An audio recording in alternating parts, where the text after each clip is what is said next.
Bonjour à tous et bienvenue à Catch Club. On se retrouve pour les news et aujourd'hui on va notamment revenir sur la fusion qui a eu lieu hier entre la WWE et l'UFC. C'est fait, c'est officiel.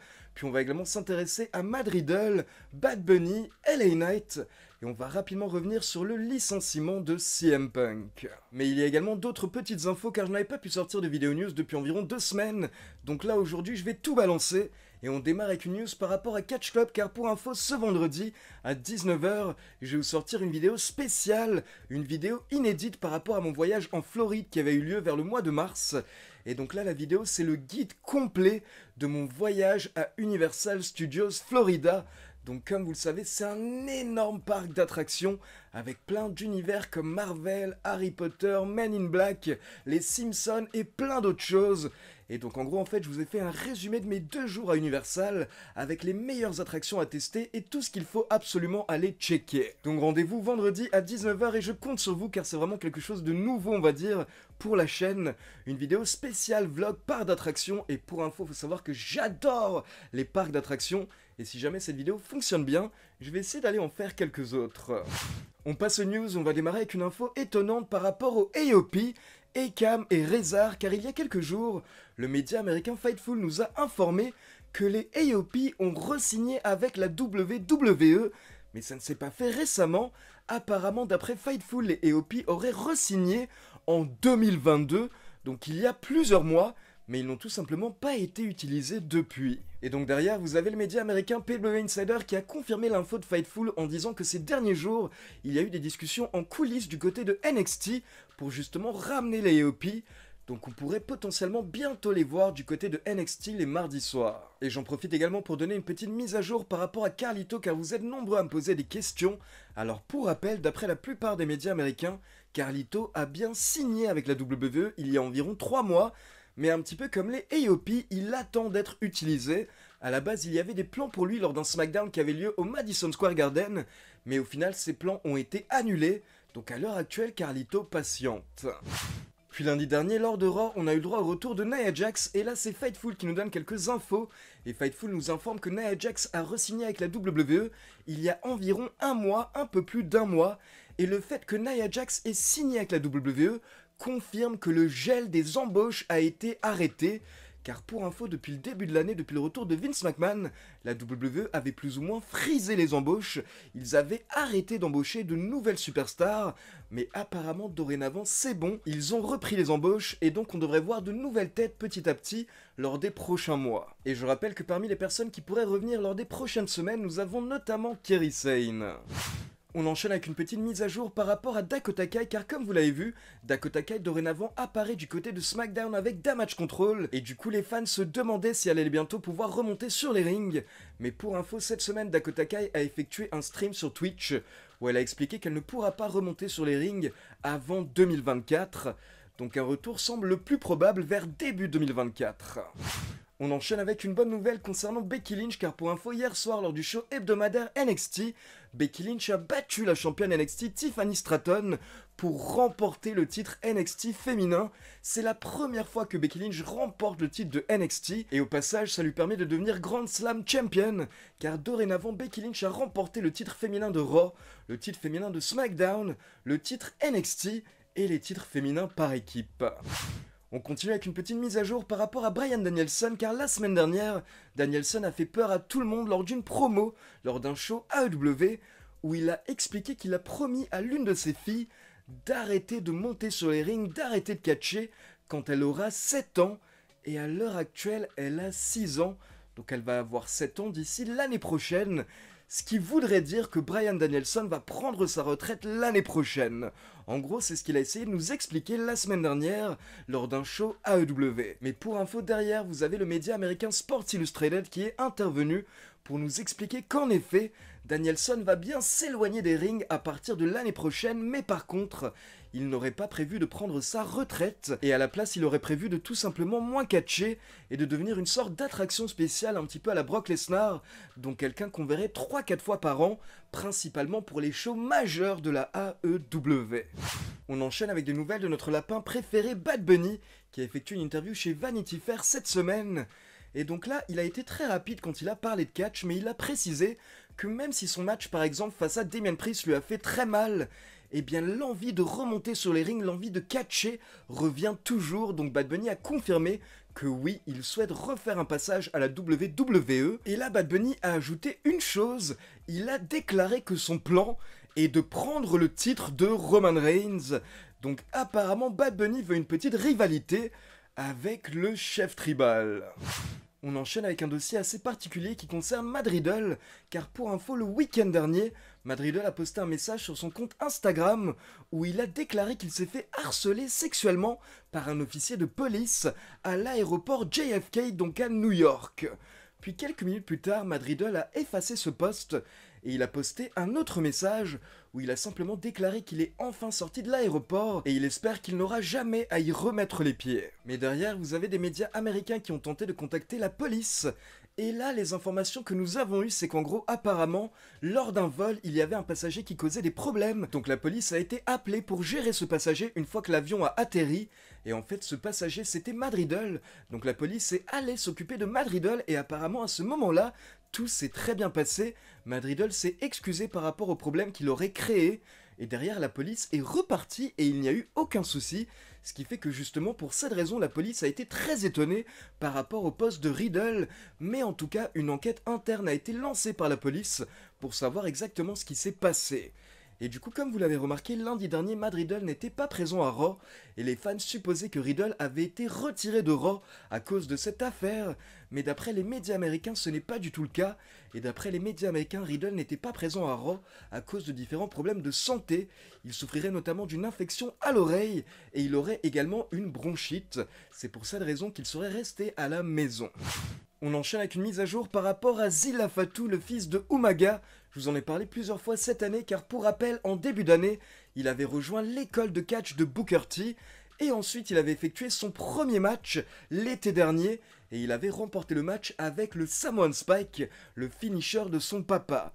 Mais il y a quelques jours, nous avons eu le droit à une mise à jour par rapport à Zilla Fatou de la part de Booker T. Et Booker T a expliqué que beaucoup de personnes le contactent pour tenter de booker Zilla Fatou. Mais Booker T a expliqué que dorénavant, il n'a plus de lien avec Zilla Fatou, et Zilla Fatou ne fait plus partie de l'école de Booker T. Les deux se sont séparés suite à des différences d'opinion qui étaient irréconciliables. Et Booker T a terminé en souhaitant le meilleur à Zilla Fatou, mais du coup c'est un petit peu dommage de savoir que la relation entre les deux est déjà terminée.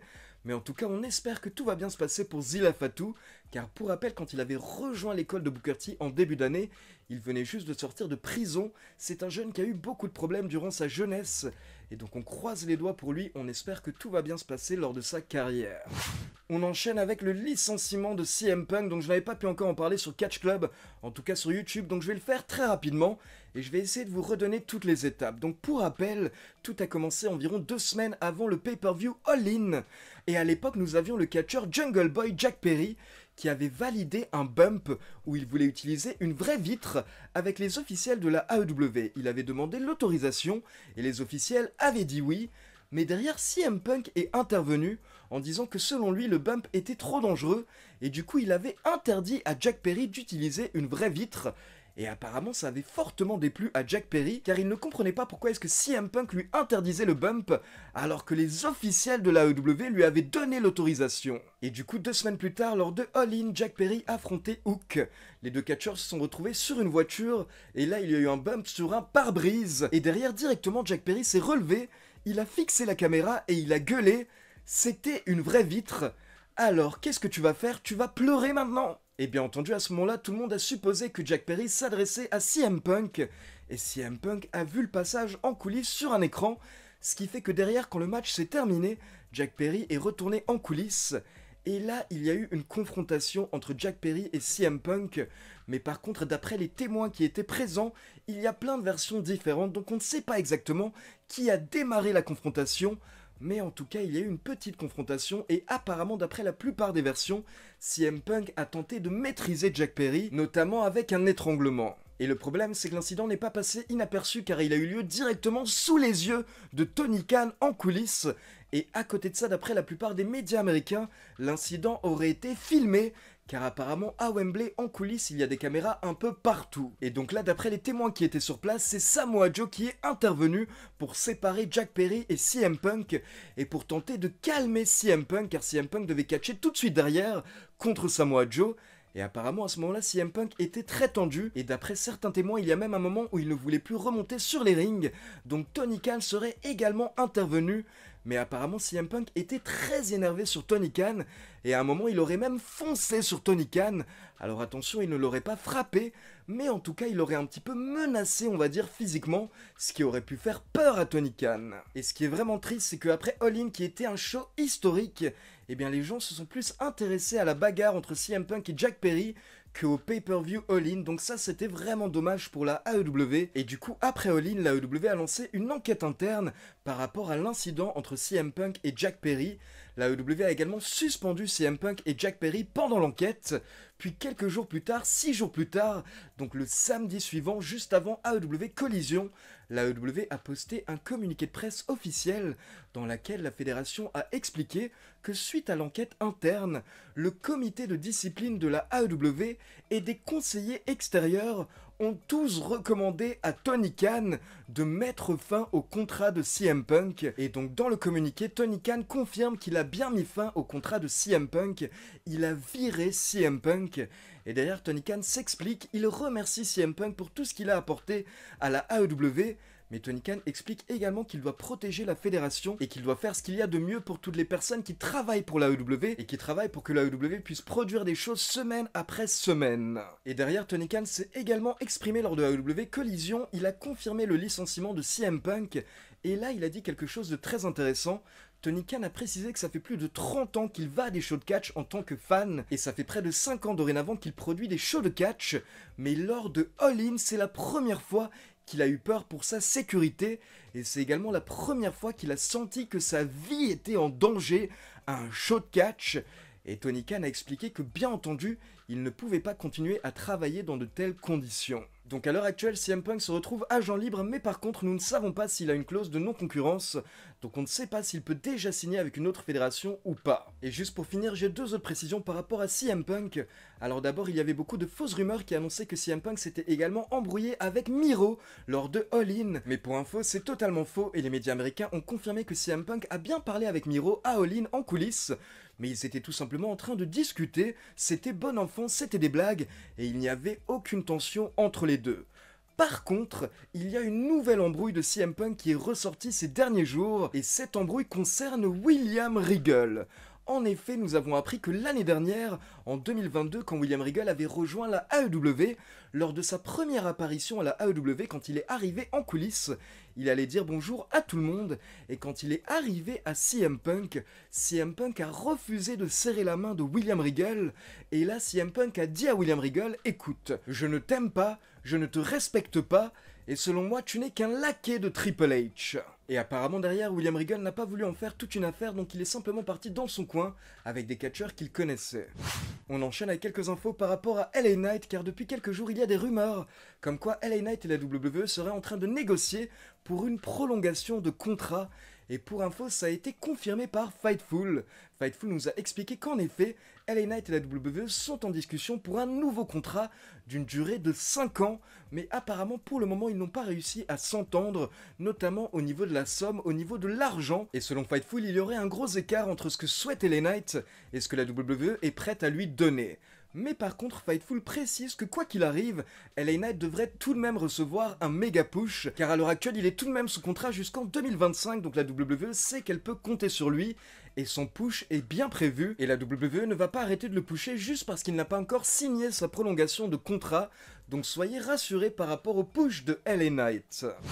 Et donc on enchaîne avec l'événement historique de la semaine. La WWE et l'UFC ont fusionné afin de former un nouveau groupe, le groupe TKO. Alors on en avait déjà beaucoup parlé en début d'année quand le rachat de la WWE avait été annoncé, mais je vais faire quelques rappels car j'imagine que beaucoup de personnes ont oublié ce qui s'est passé.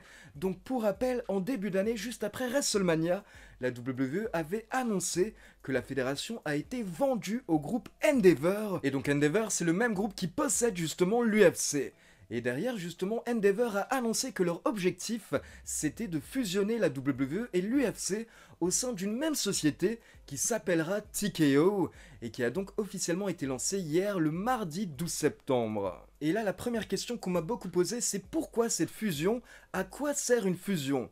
Et là, je vais littéralement vous donner la définition que j'ai trouvée sur Google, ce qu'on m'a appris également à l'école. Donc les entreprises ont recours à la fusion-acquisition pour accélérer leur croissance, accroître leur part de marché, accéder à de nouveaux marchés, diversifier leurs activités et augmenter leur puissance financière. La fusion-acquisition est un instrument de croissance externe. Donc en gros, je pense que vous l'avez compris, l'objectif de la fusion, c'est de permettre à la WWE et à l'UFC de devenir encore plus puissantes, d'avoir encore plus d'opportunités, d'augmenter encore plus leur chiffre d'affaires et également de partager leurs connaissances. Car forcément, l'UFC a des connaissances que la WWE n'a pas et la WWE a des connaissances que l'UFC n'a pas. Donc les deux entreprises vont dorénavant pouvoir s'aider dans tous les domaines afin d'améliorer leur chiffre d'affaires respectifs. Et à côté de ça, ils réunissent également toute leur communauté, tous leurs fans, tous les gens qu'ils ont sur les réseaux sociaux, toutes les personnes qu'ils touchent. Ce qui fait que maintenant, le groupe TKO est vraiment un groupe qui pèse, on va dire, sur le monde du divertissement sportif. Par exemple, un officiel de l'UFC a expliqué que dorénavant, le groupe TKO pourra aller vers différentes villes et leur proposer un package avec un événement majeur UFC et WWE le même week-end. Et donc derrière, vous avez toutes ces villes qui pourront faire des offres pour ce genre de package et ça va rapporter énormément d'argent au groupe TKO, beaucoup plus que si la WWE ou l'UFC allaient toutes seules vers ces villes. Donc ça vous montre la puissance du groupe TKO qui pourra vendre le package UFC WWE et utiliser l'image de ces deux sociétés. Nick Khan a également précisé qu'on pourrait imaginer dans le futur que certains combattants UFC qui arrivent à la fin de leur carrière continuent leur carrière du côté de la WWE, ce qui pourrait leur permettre de continuer à gagner de l'argent et de prolonger leur carrière en général. Et en gros, le boss de Endeavor a expliqué que l'objectif ultime, c'est que tous les fans UFC deviennent des fans WWE sur le long terme, et inversement, que tous les fans WWE deviennent des fans de l'UFC. Donc c'est clair qu'il y a un énorme potentiel et si ça arrive, ça pourrait être énorme. Maintenant, beaucoup de personnes se posent également des questions par rapport au rôle de Vince McMahon et surtout de Triple H. Donc je vais y répondre. La première info qui est très intéressante, c'est que dorénavant, depuis mardi dernier, Vince McMahon n'est plus le propriétaire majoritaire de la WWE. Car il faut savoir que jusqu'à mardi, Vince McMahon avait près de 38% des parts de la WWE et ça lui donnait 80% des droits de vote à la WWE. Donc en gros, Vince McMahon faisait ce qu'il voulait. Mais suite au rachat de la WWE par Endeavor et la fusion avec l'UFC, dorénavant, Vince McMahon n'a plus que 16,7% des parts du groupe TKO. Et du coup, il a également 16,7% des droits de vote et non plus 80%. Et surtout, dorénavant, Vince McMahon a un patron, c'est le big boss de Endeavor, Harry Emanuel. Mais pour info, il faut savoir que Harry Emanuel et Vince McMahon sont très proches et que Harry Emanuel compte totalement sur Vince McMahon sur le côté catch. Et donc le nouveau rôle de Vince McMahon, c'est que dorénavant, il est le président du conseil d'administration de TKO. Et donc en dessous de lui, vous avez Nick Khan qui est le président de la WWE et Dana White qui reste à son poste de président UFC. Maintenant, par rapport à l'équipe créative, alors pour info et pour vous rassurer, il n'y a aucune modification. Triple H est toujours à la tête de l'équipe créative avec son équipe, et d'après les rumeurs, le groupe Endeavor n'aurait absolument pas prévu d'effectuer des modifications, que ce soit à l'équipe créative ou au roster de la WWE. Il n'y aurait pas de licenciement qui serait prévu suite à cette fusion du côté du roster ou du côté de l'équipe créative. Mais par contre, le président de Endeavor a expliqué qu'il y aura des licenciements au niveau des bureaux, car suite à la fusion entre la WWE et l'UFC, il y a certains postes qui vont se retrouver en double, notamment au niveau du marketing, au niveau de la communication, à ces genres de postes, mais pas d'un point de vue créatif, pas au niveau du roster. Donc normalement on ne devrait pas s'inquiéter par rapport, on va dire, au fonctionnement général de la WWE. Maintenant, pour rappel, même si c'est Triple H qui est à la tête du processus créatif, Vince McMahon a clairement expliqué que depuis son retour en début d'année, il est également impliqué dans le processus créatif. En gros, il est un petit peu au-dessus de tout le monde, il vient donner son avis et de temps en temps, il intervient pour effectuer des modifications Par exemple, ça a encore été le cas lundi dernier lors de Raw, et clairement Vince McMahon ne compte pas s'arrêter, il sera toujours impliqué dans le côté catch. Donc mardi dernier, tous les officiels de l'UFC et de la WWE étaient présents à New York, à la bourse de New York, pour le lancement justement du groupe TKO, et ils ont répondu à toutes les questions des médias, et forcément un média a posé une question à Nick Khan par rapport à un potentiel retour de CM Punk à la WWE, et là Nick Khan a été très pro on va dire. Il a dit que le groupe TKO respecte tout ce que CM Punk a accompli, que ce soit à la WWE et à l'UFC. Et derrière, Nick Khan a un petit peu évité de répondre à la question, mais il a simplement dit qu'il souhaite le meilleur à CM Punk. Donc apparemment, il n'a pas totalement fermé la porte à un retour de CM Punk. Donc voilà, c'est tout pour les news. Maintenant, comme d'habitude, c'est à vous. N'hésitez pas à me laisser vos avis dans les commentaires. Et comme d'habitude, n'oubliez pas de liker la vidéo, de vous abonner à la chaîne et de cliquer sur la petite cloche pour être informé de la sortie des prochaines vidéos. Ciao tout le monde!